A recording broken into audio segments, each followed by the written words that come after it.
Thank you for having me tonight. It's great to see everyone and to be here. Thank you for inviting me to be here tonight.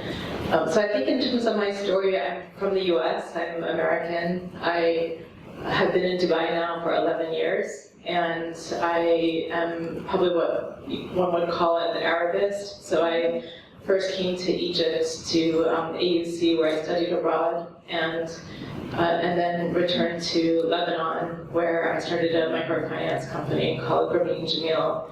And I structured a joint venture between a Saudi family office, Abdul Latif Jamil Group, and Grameen Foundation in the US, and then was appointed as the CEO of the business. We had the war in Beirut in 2006 with Israel, and things were pretty unstable for about, things are always unstable in Lebanon, but more unstable then. So we actually moved the company to Dubai in 2007.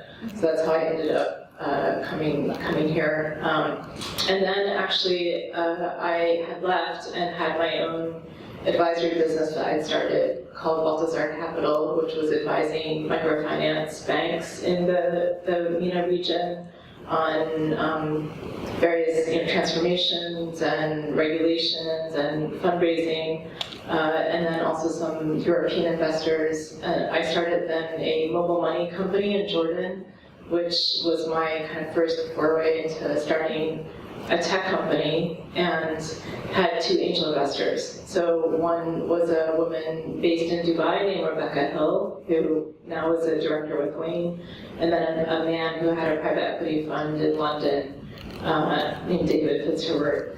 And I didn't really know much about angel investors then. This is back in 2012, and I invested in a fund out of Europe, but just hadn't experienced directly having an angel investor in my startup. And they were amazing. The things that they did, David would counsel me and my partner in Jordan on our business. He would give us kind of strategy sessions. They went to all of our fundraising kind of meetings with us, with investors, and on road shows, going out for drinks when things weren't going well. So all the emotional support that I think you really need from people who understand how hard it is to start and run a business. And both of them had also been involved with as entrepreneurs as well. So I think that helped a lot to have entrepreneurs who are also angel investors. And that's when I started kind of looking around the region. I knew there was a really high percentage of female founders in the region, because I'd also been mentoring some women entrepreneurs in the Middle East, and just, there were very few angel investors then in the region, maybe like 5 guys who a lot of us all know and know about, but no women. So I went to some women in my network and just said, hey, I think there's this opportunity to invest in female founders, and do you want to pull some capital together and try it? I don't know if these are just lifestyle companies or if these are really scalable, investable businesses. And they said, yeah, let's do it. So this is 2012, 2013. So we put out a call for applications to, asking for companies where there was at least one female founder who was active in the operations and based in the Middle East. We got 75 companies that responded. So we were pretty shocked at the opportunity, and that was basically the beginning of what now is today WAIN, the Women's Angel Investor Network. So maybe I'll just stop there, and well, I think we'll get to the other parts maybe later in the conversation. So you've taken us through how you have, kind of moved into different verticals and different organizations and set up different things. So what does a typical day look like for you? Well, there's really not a typical day, but I think it's a mix. So now I've invested in about 100 companies directly and indirectly through these various funds I'm part of. I'm part of a US-based one called WAIN Ventures, where we invest in impact companies that are in the US. I'm on the investment committee and also an investor in the fund. And then also here I'm part of Dubai Angel Investors, where I was one of the founding members, and I'm on the investment committee as well. And then also obviously WAIN, and then now my newer fund, which is called Mindshift Capital, which is a venture fund investing in post-seed rounds of women-led tech companies in the Middle East, but globally as well. So not just in the region. And I'm part of 2 European funds, Co-Fund and Rising Tide Europe. So a lot of my time is spent on fundraising. We're still actively fundraising for Mindshift. And also with portfolio companies, and then meeting new founders. So today, for example, I was meeting an investor. I was also working on due diligence for a deal that we're trying to close this week for Mindshift. Yeah, just lots of different things. I don't think there's really a typical day because things change so quickly. Are there any sectors that you all are particularly keen in investing? Yeah, so the sectors that I like, enterprise focused, B2B companies, not so much consumer focused, which might be a little bit different than other investors in the region. And I also really like certain sectors. So I like education, health tech, fintech, and food tech. And these are basically the areas where I see a lot of female founders, because these are the sectors I think that they gravitate towards when they're building businesses. They're often trying to solve problems that they experience themselves. And then these are the defensible sectors as well. So even in down economic times, these sectors continue to do well. Everyone still needs to eat, go to school, the education, health, all of that. And then also, I guess the most important thing I think is there are these major shifts occurring in these industries right now. So if you look at the way we invest in venture, we usually try to get in early when we see a trend that's occurring and kind of ride the wave over 5-10 years, and that's how we make our money. So we're looking for the beginnings of trends. So you're mainly into the early sector of investment? Well, it's not so much about whether it's early stage or not. It's just so, for example, food tech. I know just in the UK, children were asked, where does milk come from? 10% said it comes from almonds. So there are definitely these changes occurring. It just, even on Sheikh Zayed now, when I was driving over, there's a big billboard with an ad for bio, for organic, which again, I've been vegetarian for over 30 years, but it's not something that I would have expected to see people, on Sheikh Zayed in Dubai. But there's definitely major changes occurring, and I think it's because consumer behaviors are different now with younger generations. I think they're much more conscious of the challenges that our planet faces, and they're more aware and more self-conscious around what they buy, how they eat. And this idea of longevity, if we live until we're 100 years old, we've got to take better care of ourselves. Sure. So that means looking at what we eat, this area of biodata I'm really bullish on. So I really like kind of the 23andMe biome platforms. There's a company in Techstars right now called youve that I like a lot as well, where basically it's a urinary stick and you get immediate data on are you dehydrated? Sometimes we go to doctors and do all these things that we don't need to do because it's just something as simple as drink 2 more glasses of water, or you have a vitamin D deficit or deficiency. So things that we can treat without having to go through all the medical processes, which I think will have an effect of changing the way that clinics and hospitals and doctors operate. And do you all invest outside the MENA region as well?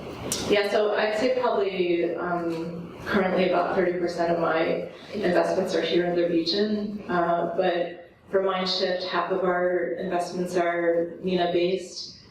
So we've already invested in Little Thinking Minds, which is an ed tech company with 2 Jordanian female founders, Rama Kayali and Lamia Taba Bibi. They're now $1.5 million in sales, and last year, 100,000 users or students, 300 schools across the region, and it's an Arabic literacy platform that gets sold to the schools directly. So they've done really well. They were actually our first WAIN investment, so I've known them for a long time, yeah. So, and I'm on their board of directors as well now, as Mindshift. So, speaking about, say, user base versus revenue stream. So, when you're looking at investing into a company, which do you think is more important? User base or the revenue? Yeah, I think it depends. Basically, how many of you are entrepreneurs in the room? Show of hands.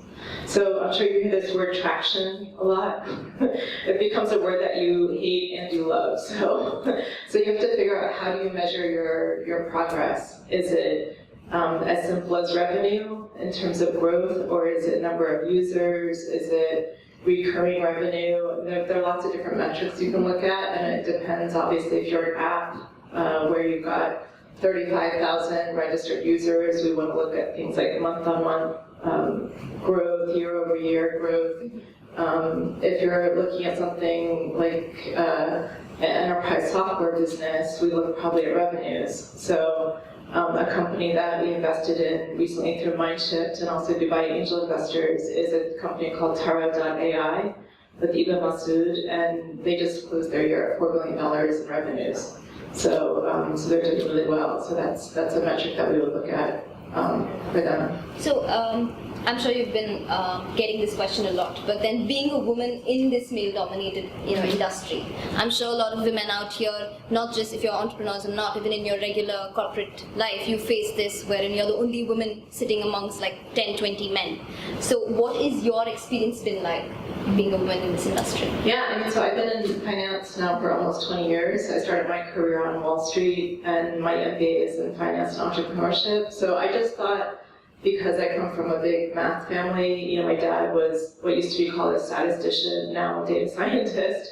My brother is an engineer, my mom was a math teacher. So I just thought, oh, I'm just good at numbers, and it's rare for girls. But the more time that I spend in this industry and also watching my own children grow up, I have 2 boys, a 7-year-old and a 9-year-old, and when I go to their award ceremonies, and I actually count the number of girls that are winning math contests or math score, assembly, science, and actually it's higher. So 2/3 of the winners I observe are often in this age bracket are often girls. So it means that the talent exists. It's just that for some reason we opt out. At a younger age.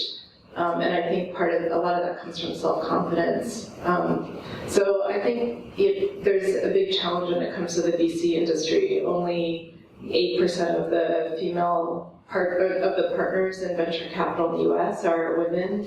In this region, I know of 2 who are female.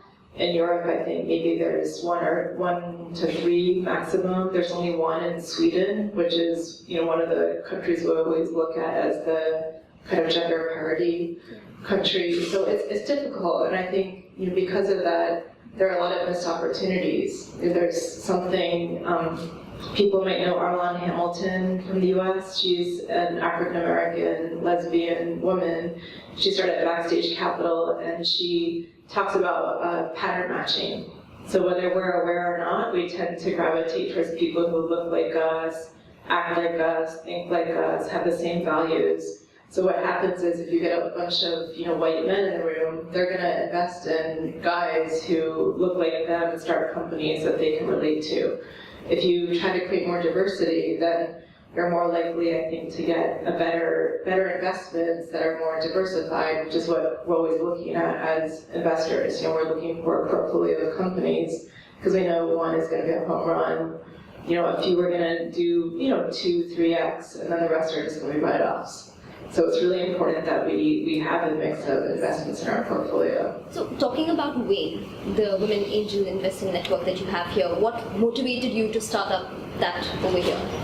I mean, it's one was, I think, that again, this opportunity to increase the number of female investors who are investing in women, because again, as women, we're more likely to be able to identify with some of the pain points that women face, and even things like Glossier, which some of you might have seen this last week, was just announced to be one of 2 women-led unicorns out of the U.S. So the founders, it's a B2C makeup company, and basically she went to, I think, 12 VCs, and 11 said no, and the only one that said yes was the only female VC. This woman, Kristen Green at Forerunner, because she got it. She's one of the potential customers. She understood their product. She understood what was being built. She understood the opportunity. It's very difficult with men, if they're not users of the product, to relate to the business.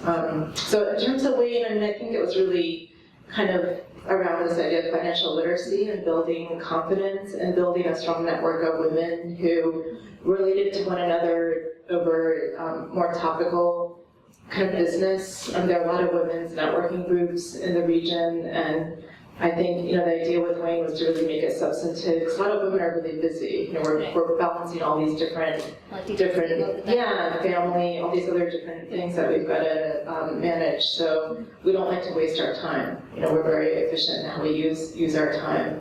And then also by creating more women investors, naturally, more women founders would get funded, which would have kind of an effect on just increasing capital for women and hopefully generating wealth for women that they could then use to reinvest back into women. So one of the things about WAIN that's really cool is our returns are very high. So now we've done 10 investments, and we're at a 3.4x in terms of our multiples and a 80% IRR, which I think is one of the highest in the region in just 4 years of investing. And I think that's intentional because we're focused on female founders, and we also have all women investors. So we have 50 women who have been part of WAIN, and we pool the capital as well. So that was my other learning really from microfinance. Women are a little bit more risk averse than men, or I would say smarter than men in terms of investing, where they like to pool their capital. So they like to share the risk and the reward. In microfinance, you find that for women, they like to be part of group loan structures, and the men all want to be individual loans. But it's actually smarter when you look at how investing works and potential returns, because you share it in the downside, but also the upside. Right. So, considering the investment landscape, you've been associated with it for a while. So, what has changed in the investment landscape since then till date? Well, today's announcement around Kareem was pretty cool. I think, that's our last major exit was really Maktub, which was 2007, I think. So this is a massive change. I think the ecosystem here is much more developed than, when I first got involved back in 2012. So I think there's a lot more opportunity, there's more capital, there are more founders, the companies are more mature.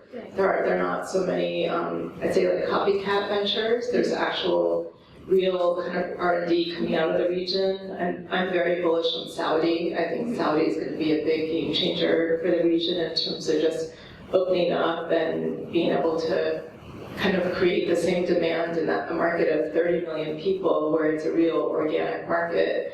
And people want the same things that we have in Dubai. So there's massive opportunity for a lot of the startups that are poised to go into that market and expand. Sure.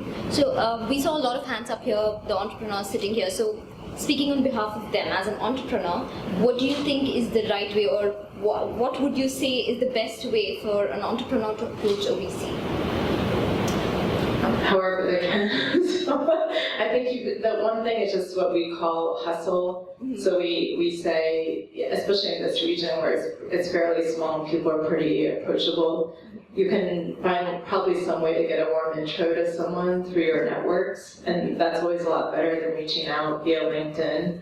But I mean, there are only really 5, 10 active VCs in the region, so I think there should be a way to meet most of them. But yeah, I think be persistent. So I see this actually, I'd say, with female founders more than the guys. The guys sometimes, have very strong expectations around what kind of support you can provide. The women don't follow up. So they send an email and then they just go silent. And I have so many emails every day, I can't even get to my inbox most of the time, that they're almost offended if you don't respond. And so I think, you've got to keep following up and just WhatsApping, messaging, and then finally after I get hit like 3 times, I'm like, okay, I need to get back to this person. So. Fair enough. So how often do you meet with the founders once you've invested in their firm?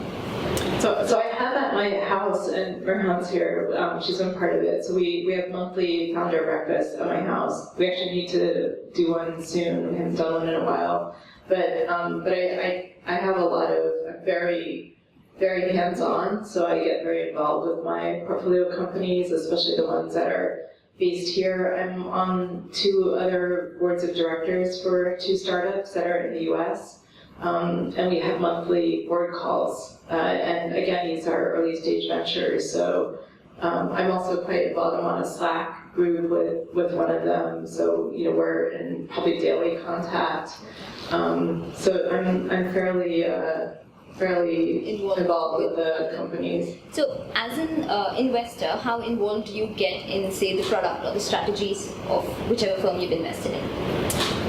I mean, to me, advise them and stuff? Yeah, I think there's kind of a fine line sometimes between being an investor and understanding that this is really the founder's business. So being respectful of the fact that this is their company. So through Series A, they generally the founders own majority of the business. And I think, I'm not like a top-down person. I might ask questions and maybe even offer advice if needed. If there's a problem, which happens typically in most startups, then I get more involved. And sometimes a lot of it is managing communication with the other investors, which is something I hadn't appreciated enough early on in investing. But now I look a lot at who are the other investors coming in, can I work with them, are we on the same wavelength? And you kind of develop groups that you like to work with based on just shared values and shared approach. So I don't like to be part of deals where there are investors who are very kind of dictatorial and not what I call founder friendly. So I find that investors who've been entrepreneurs can relate to and understand just how difficult it is to be an entrepreneur and to build a successful business. I did once join Little Thinking Minds as their interim CFO for a few months back in 2015. And the 2 founders are creatives, so they don't really have a business background. I was getting involved more kind of, to look at their numbers and help with their projections. But what I found when I got involved was that then it was consumer focused, so they were selling an app. And so I started looking at their costs and their numbers and realized that there was no way they would ever make money because the conversion was very low on the app and the revenues. And the costs were high. They had a full-time video editor on staff, and they really love creating beautiful content, but that doesn't always sell. So I said, why don't we pivot the business to focus more on the schools and selling into the schools and set some KPIs. So we set a KPI of the 20 schools by September, and they were in 50. And they'd never set KPIs before, so for them this was a whole new area. But that's really, I don't normally get so hands-on like that. Okay. So one thing I'm very curious about is that somehow it seems like the mobile platform kind of an era, investing into the mobile platform businesses is kind of coming to an end, considering that a lot of companies which have already been riding on the whole mobile era are already almost going public, right? So what do you think is, or do you have any theories about what the next big trend could be or next big platform could be? Well, I think obviously things like the shared economy, there's a lot of discussion around artificial intelligence and machine learning. I think it gets oversold a lot by companies because you need high volumes of data to be able to really build out machine learning and AI, and a lot of companies here just don't have those volumes of data based on their stage of development, and then also just the market's still so small here. I think just generally, again, I go back to the consumer values that are changing, and I think the ability for even small food brands to be able to reach the same levels of visibility that before only the large brands like the FMCGs like Unilever, Nestle, or Pepsi could reach. Now when you have things like home screens where you can literally project out your image and pay $100 a day, it just creates kind of a equalization that didn't exist in the past. And I think because of that, we'll see just different companies that will come and go. I mean, I'm fairly negative on the large corporates. I think that startups will really just outpace a lot of them or get acquired by them. But the organic growth we see from a lot of the large companies that we know today, including the banks, will just need to adapt or just become dinosaurs. True. So do you have any interest in the next big investment trend as such? Do I have an interest? Yeah, of course. you don't want to be. I mean, you want to be the adapting one. But, I mean, venture. That at the end of the day, these are financial investments. So part of what I think differentiates me as an investor is I don't get caught up. I followed crypto and Bitcoin starting in 2012. So Ola Duden and I went to the first Bitcoin conference here in the DIFC, where it was like all the kind of the sales and trading guys. And again, we were like one of 5 women that were at this conference. But I watched it. I actually never invested. I never bought Bitcoin. And and I really just had questions around the underlying fundamentals. So in that sense, I'm definitely a more conservative investor. Okay. But I think it's hard when you're just making bets. There really have to be basic fundamentals around the business. At some point, they do need to be revenue focused because they can't all be Uber or Kareem. They need to generate profits and be sustainable companies. I mean, most companies in the US even, the typical valuation they get sold at is 50 million. So everyone, talks about these unicorns and $1 billion plus valuation. It's not true. So again, I would much rather have a portfolio of sustainable companies that get acquired by strategics than a moonshot that I know is likely not gonna. My chances of getting that are 0.001%. So what is your opinion about how the entrepreneurial ecosystem in this region is? Like, what do you think about it, and what kind of advice you'll have to the entrepreneurs sitting here? Well, I think the entrepreneurs here are just like entrepreneurs, I think, in most ecosystems. They're trying to build something different. We hear this a lot, but I think it's really true. If you're just in it for the fast flip, it won't work. These things always take twice as long as you think they will. They're twice as hard, and therefore you really got to be committed and all in. And it's really, I think there's become a trend almost to becoming an entrepreneur. It's not easy. For those of us who've been in those seats, it's really, really difficult and painful. And you end up working, I think, twice as hard as you do if you're at a corporate, if you're a founder. And there's so many challenges that we face, in so many different dimensions that I wouldn't recommend it just because you think, oh, it'd be cool if I, built the next Uber or Airbnb or whatever. So I really you have to be very committed and realistic about the trade-offs, the financial trade-offs.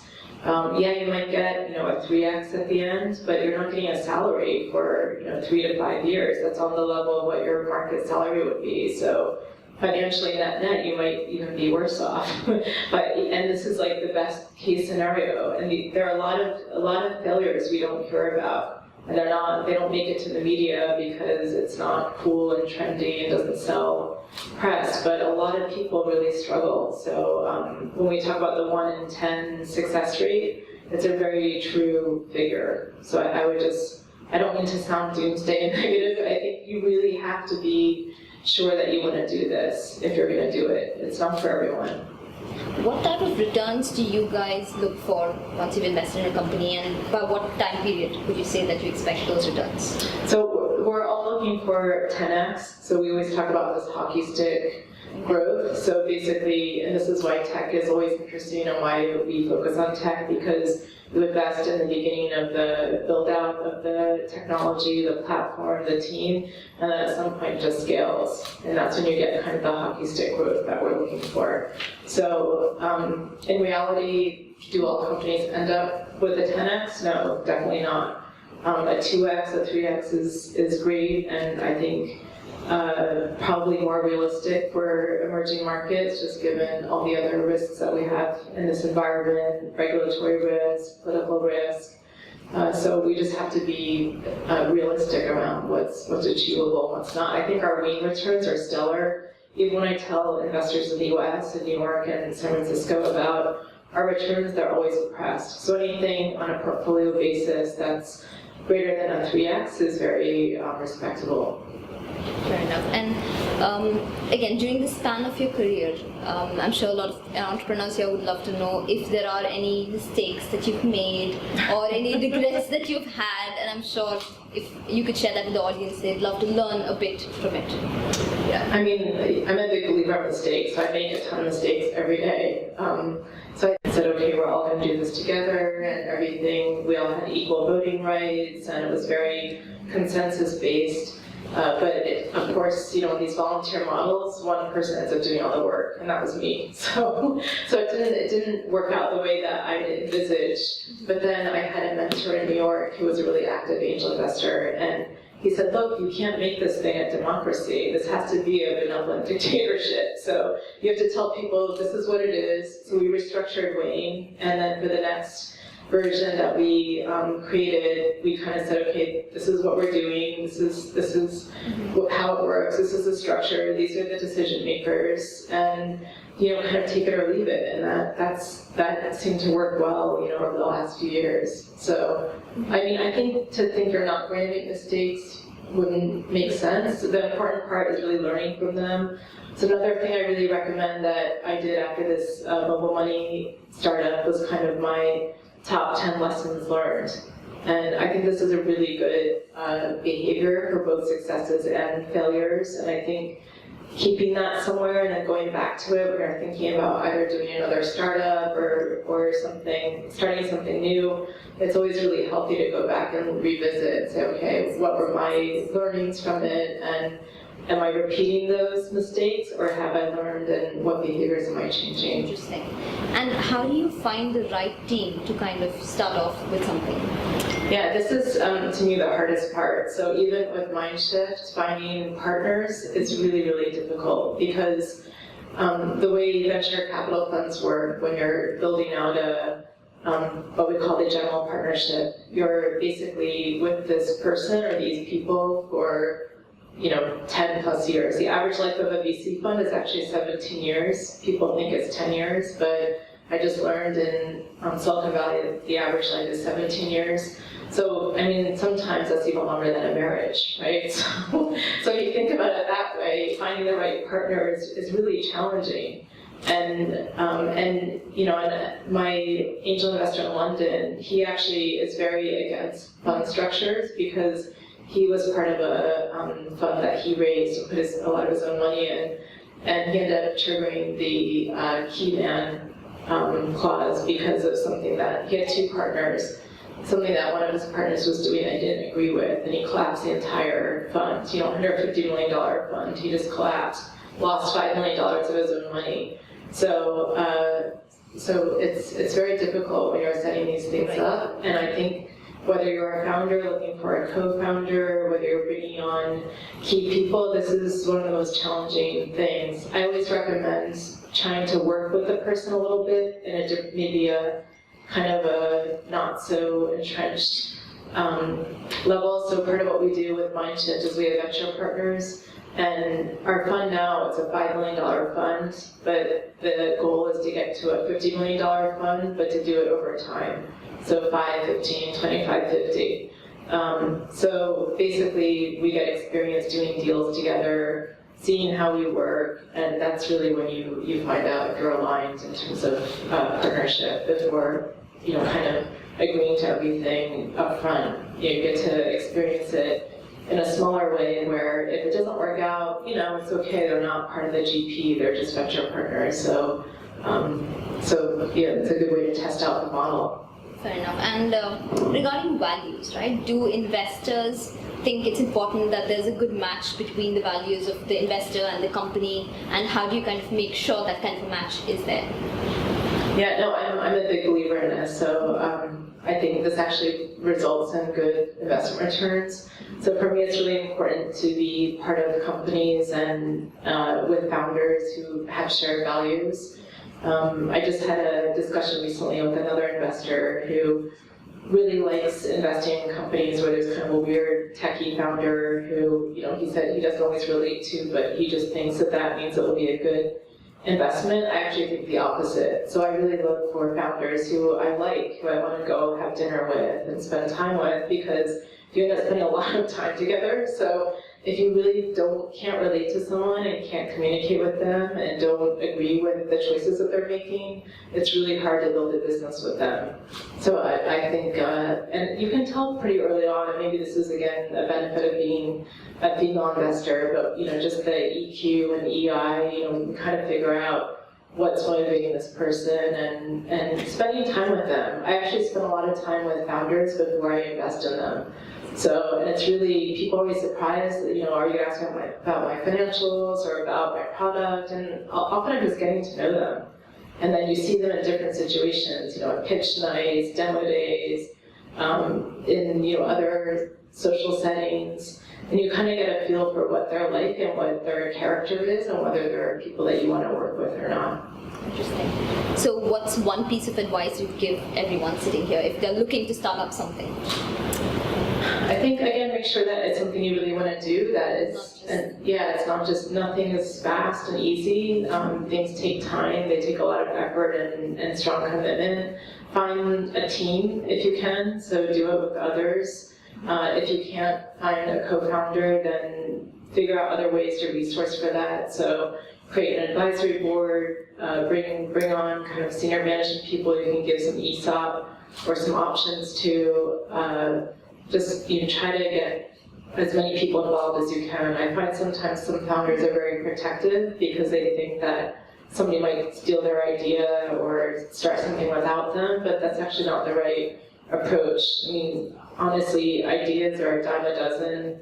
This is, a U.S. currency, or a fool a dozen, I guess we would say. But execution is really what matters, and just staying the path, staying the course is really hard, especially when things aren't going the way that you planned, and you might need to pivot the business or do something different. So so be open, be humble, be nimble, show up. These are all the things that I often recommend. Perfect. So I'm sure people sitting here also have a lot of questions, so we'll start taking questions. Anyone, any questions? I see one hand up there. Yes. Can we? I may actually be loud enough. Okay. So, at what stage for a startup do you start with this? Because this is something I've experienced. There are a lot of VCs, but not many of them would really go to startups. Mm-hmm. They expect revenue stream, they expect a certain amount of revenue coming in before sustainable revenue coming in before they can actually start investing back. Yeah, so just the question was, for those who couldn't hear it, what stage do we start investing? And there are a lot of investors who don't come in until there's already a sustainable revenue stream, and maybe not early enough. So for Mindshift, we're more focused on what we call post-seed rounds. So we might do selective seed rounds. That means that we're not going to be the first money in, generally. So usually there's a 3x round, friends, family, pools, and those people come in first. They're basically investing on the basis of the founder, their relationship. They know the person, and then there might be an angel round. So that would be where a group like WAIN would come in, or do by angel investors. And we will do it as Mindshift selectively if we know that the company is going to raise pretty soon after that. We don't want to be kind of, in the deal for a long time before the raise occurs. But I mean, still, I would say 60% of our decision is really around the people.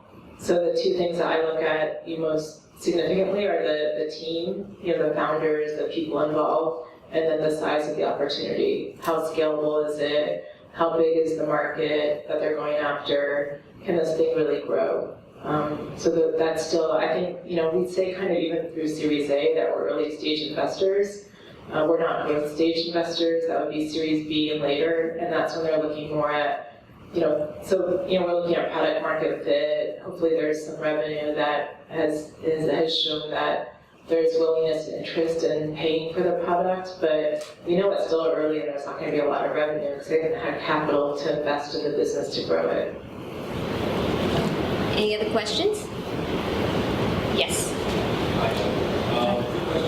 Sorry, there's the mic is just being passed on. Sorry.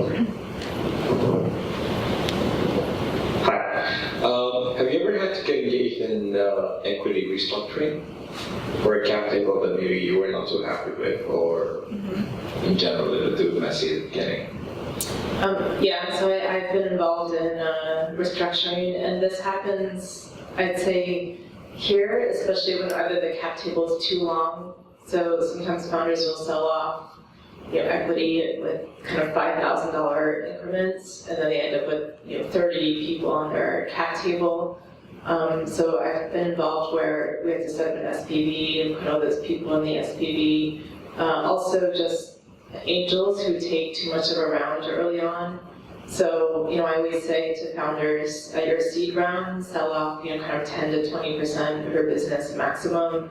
But sometimes you find founders here who either just are so cash starved that they get at terms that aren't really conducive to building out the longer term business and raising the next round of capital. So they sell off 30% of the business. Then you've got to go back to the angels and say, hey, they can't raise this next round unless you agree to basically down terms from what you thought, and and basically more dilution than you were expecting. And then it's just up to the angels. Are they willing to accept that? And I always tell them 30% of zero is still zero. So it would be stupid not to accept that. But yeah, I've been involved in those. They're not fun. Yes, the gentleman in yellow. Okay. Yes, you ahead, then we can go. All right. There's always push and pull among the startup and the investors, because a lot of times you need to make the balance. What's your advice towards a startup and what they should look for investor, or what how they negotiate? Yeah, so it's actually, I always tell founders, make sure you do your own due diligence on the investors, because we always hear the opposite, where the investors are doing their diligence on the founders and on the startup. But I think it's really important to find investors who you're aligned with.